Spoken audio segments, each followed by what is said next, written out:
What do you do after 25 years in corporate life, including 6 years at Google? If you're Jeremiah Smith, you quit, pray for a business partner, and dive headfirst into real estate. Today, we talk about his first 90 days of freedom and if he's missing those awesome Google snacks.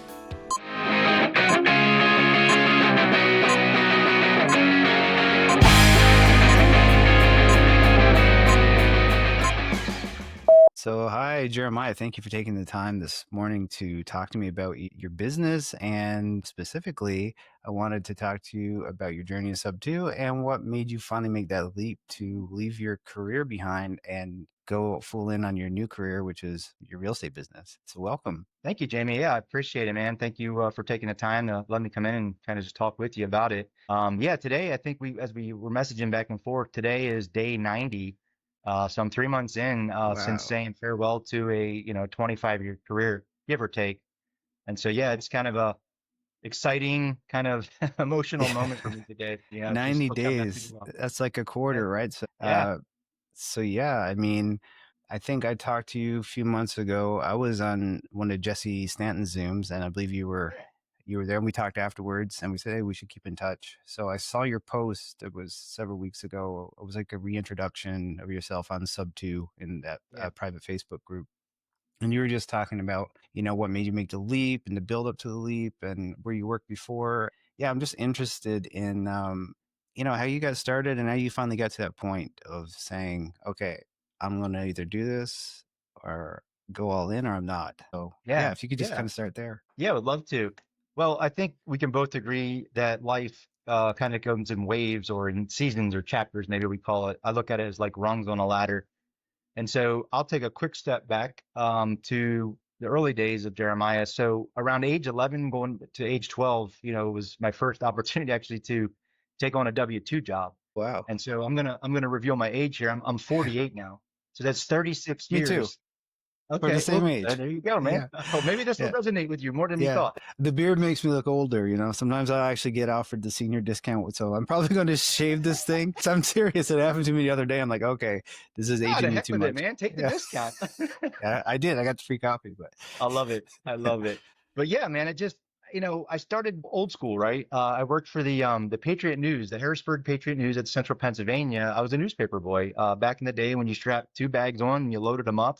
Probably 40 pounds of weight on a 95-pound skeleton. Riding a yeah, bike around, tossing newspapers. And I've never stopped working since. I've always had a job, sometimes two at a time. And so you know how it is, man. When you're in high school and going through college, you're like in survival mode. You're working at restaurants and you're doing the thing to pay the bills and maybe pay for your books and your next meal, maybe saving some money for them old, Jay-Z and Tupac CDs back then. yeah, It was just the era.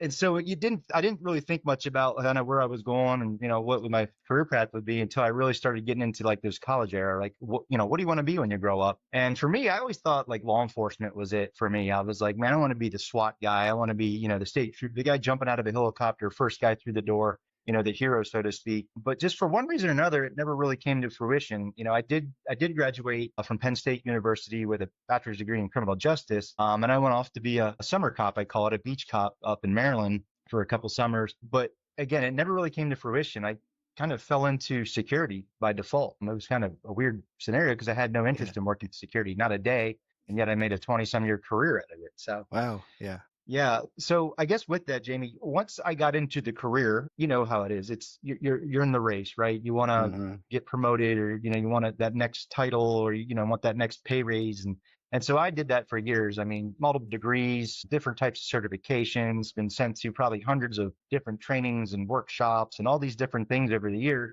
years. But deep down, man, for whatever reason, like really, and I'm talking like the last 20 years, like being a corporate security guy, having been a manager responsible for people, programs, processes. I was good at what I did, and I mean that humbly, but just it never felt right. Like yeah, it never hit on the inside. It's like, okay, it's a good job. It has good benefits. I enjoy working with the people I do, but it just wasn't fulfilling enough for me. It never had been. yeah, And so kind of fast forwarding to, I'd say since 2012 era, maybe around 2012, it almost started to hurt on the inside.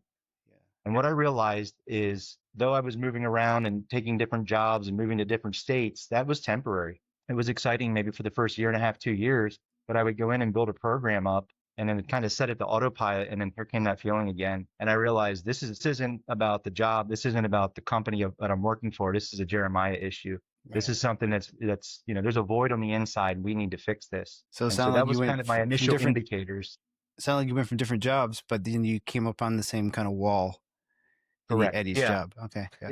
Indeed, yeah, that's a great way to kind of summarize that. Is it was a wall that I hit, and so and I would always my wife got tired of hearing it. I'm like something's not right. She's like, what? Thinking there's like a leak or something, and I'm like putting my shoes on to go out the door in the morning. I'm like, there's got to be more to life than just going to work for 8 hours and sitting behind three monitors and managing people. Oh, what was Yeah. me, right?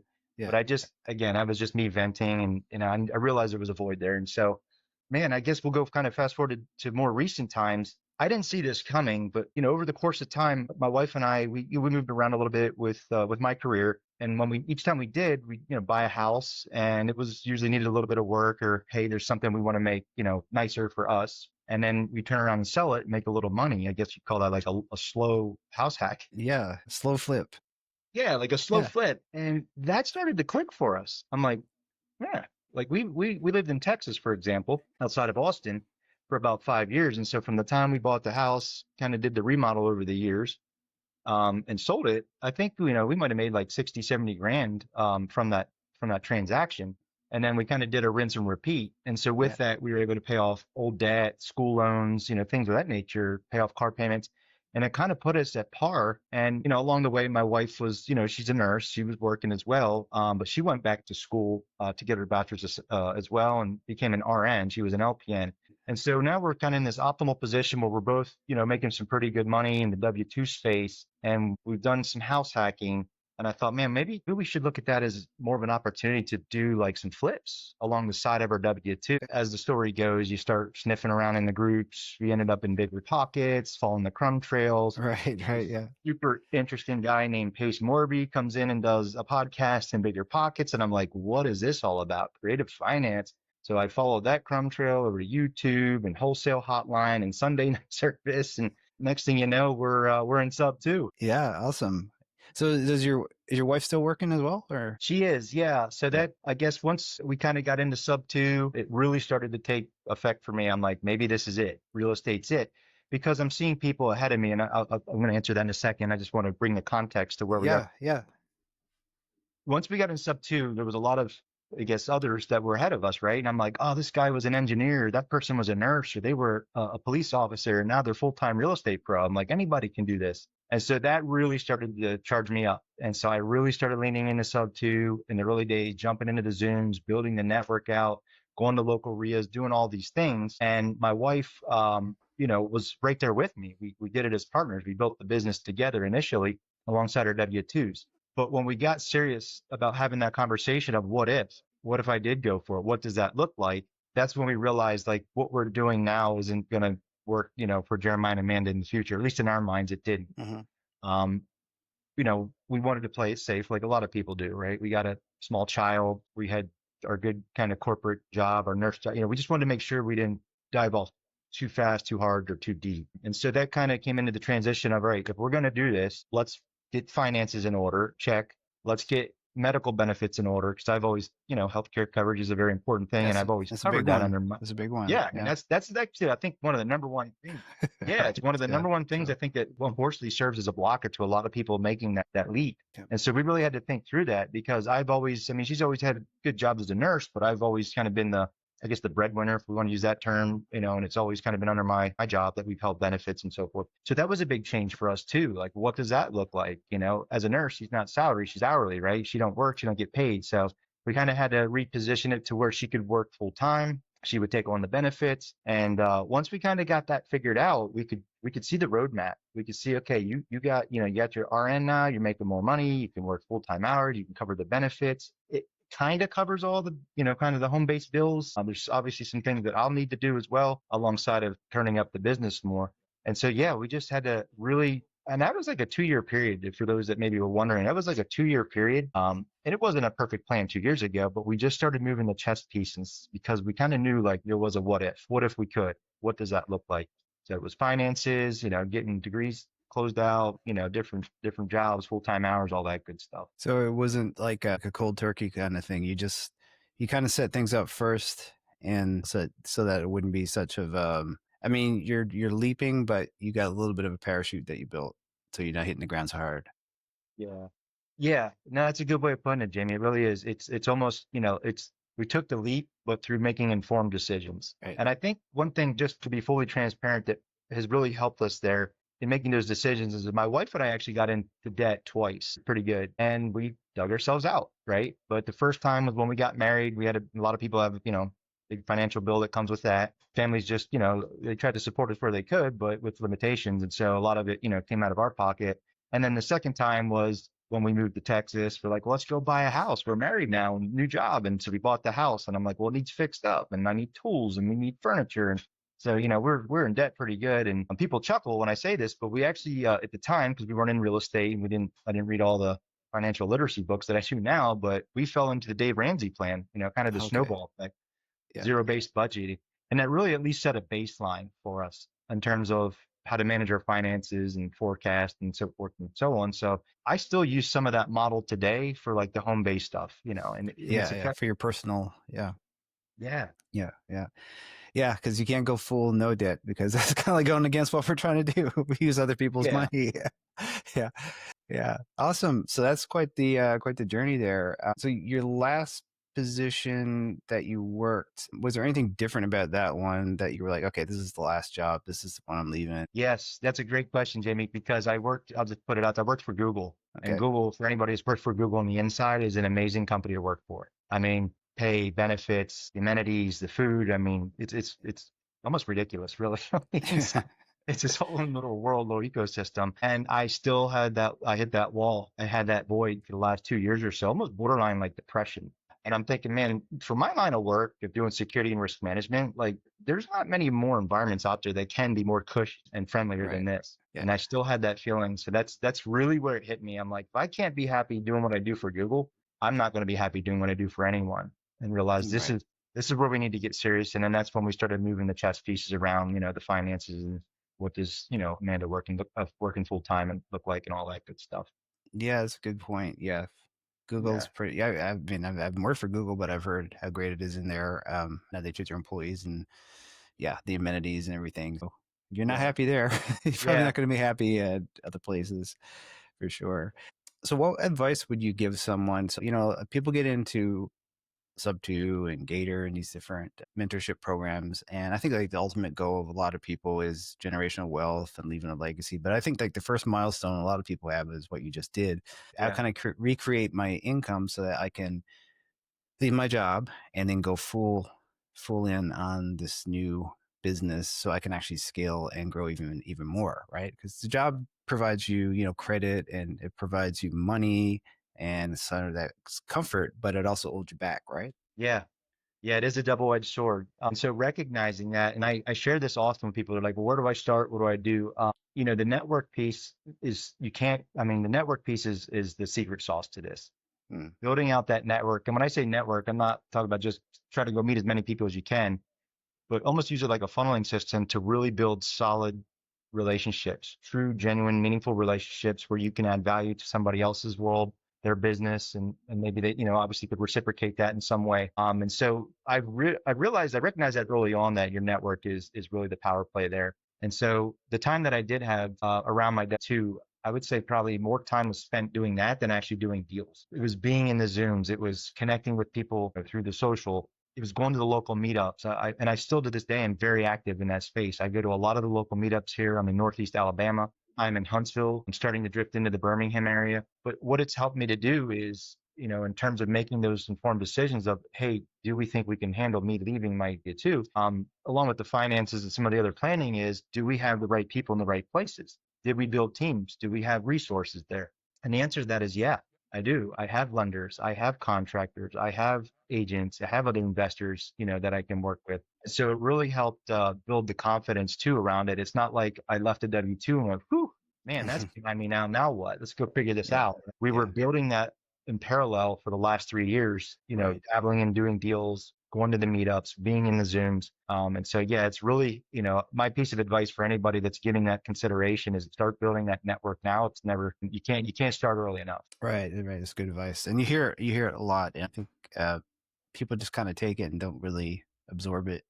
But yeah, it the network for sure. So what drew you back to Alabama? Because when you're working at Google, were you in California, right? Or were you working at another No, that's actually site? what brought me here. Yeah, I was down in Texas working for a different company, and then I took a position with Google that put me here in Northeast Alabama. Oh, gotcha. I kind of work behind the scenes, protecting the world's data.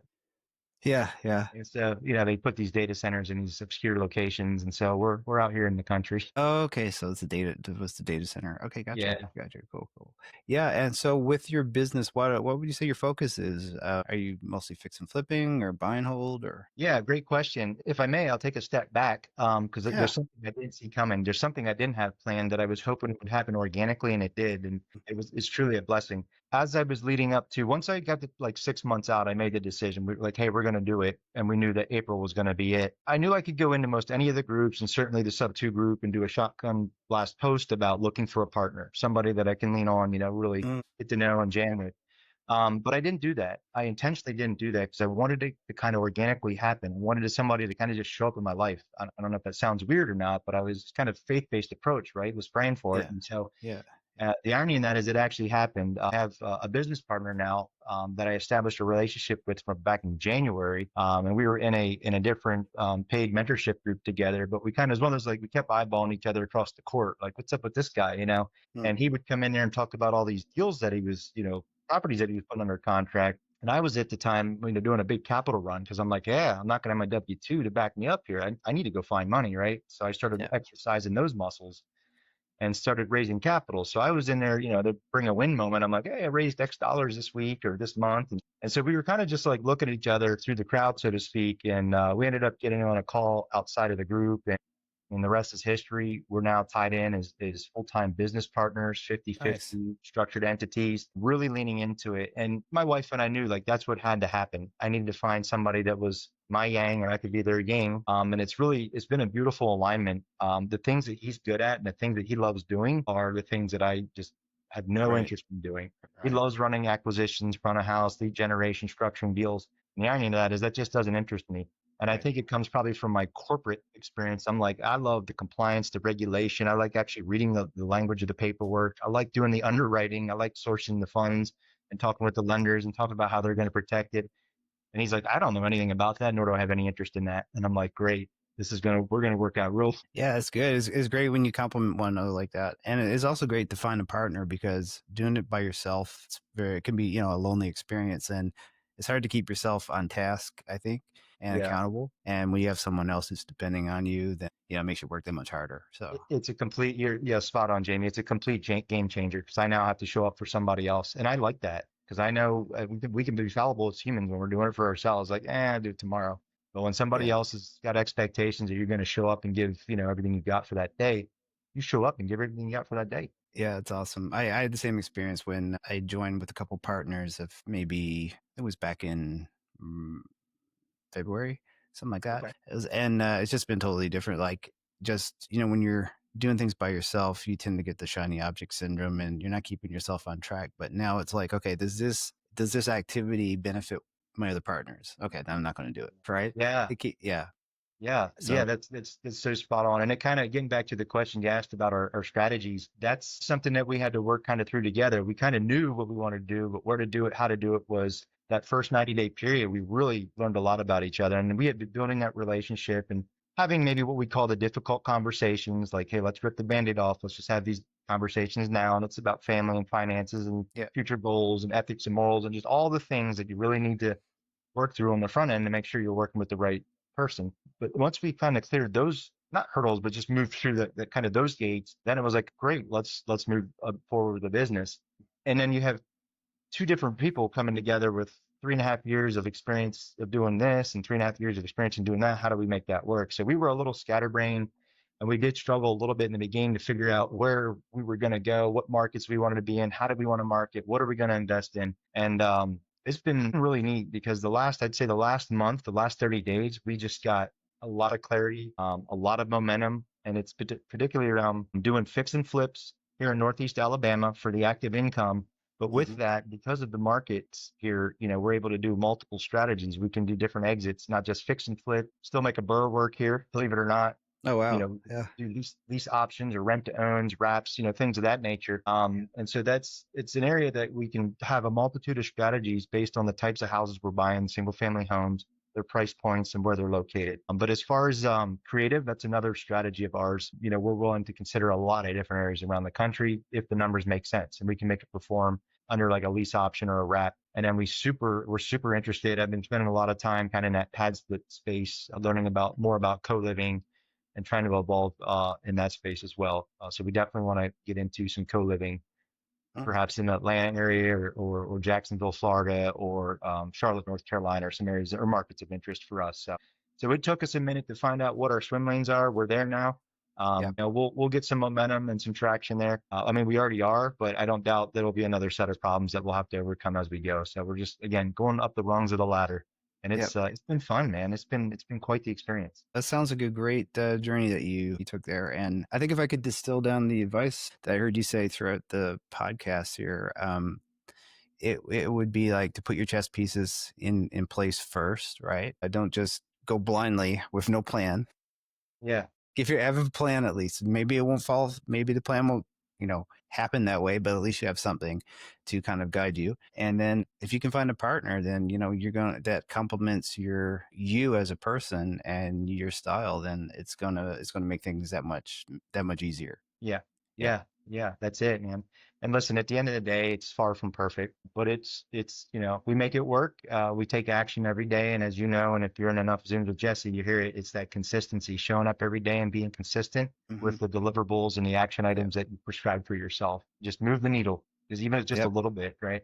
Awesome. Yeah. Well, it was great talking to you today. I Yeah. actually have to run to Yeah. my job in Yeah. a little We bit. need to fix that, man. I know. Yeah, I'm working on it. I'm working on it. Yeah. So thank you for taking the time out this morning to talk to me. And Yeah. I'm sure a Thank lot of you. people are going to be interested in hearing your story and because it resonates with so many people for sure. So Yeah. yeah. Yeah, it certainly does. I talk with enough people, and I was that guy too, watching others that were just ahead of me. And so I appreciate it. And I'm always here if people want to chit chat. All right. Well, great. And where can people find you? Yeah, they can check me out at homeenvysolutions.com, or they can check me out at Jeremiah and Amanda, the home buying team. That's our Facebook business page. Or I'll just throw my phone number out if they want to give me a call. It's 772-643-5740. It's a direct line to me. Happy to have a conversation with you. All right. Perfect. Well, thank you for your time. Thank you, Jamie. Appreciate you, buddy. Thanks for tuning in to the Let's REI podcast. If you got value from today's episode, hit subscribe on YouTube or follow us on Spotify. For more stories, tools, and insights, head over to letsrei.com. And I'll catch you on the next one.